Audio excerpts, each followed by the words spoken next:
বিভিন্ন জায়গায় তার ওড়না, জামা, পায়জামা পরা।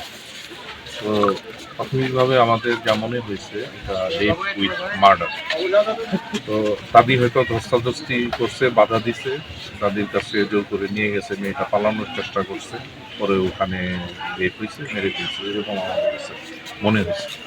তো আমরা এখানে তার আত্মীয় স্বজন যাদেরকে পেলাম তাদের সাথে আমরা আলাপ করলাম এবং আশেপাশে যাদেরকে জিজ্ঞাসাবাদ করা দরকার আমরা করেছি। আমরা এটা তদন্ত করতেছি এবং আশা করি এটার একটা ক্লু আমরা ইতিমধ্যে আমরা হাতে পেয়েছি। তদন্তের স্বার্থে আমরা এখন কিছু বলছি না, তদন্ত চলমান আছে এবং আমরা আশা করছি উইদিন শর্ট টাইম আমরা প্রকৃত অপরাধী যে এই কাজটা করেছি তাদেরকে আমরা ধরতে পারবো, তাকে বা তাদেরকে আমরা ধরতে পারবো।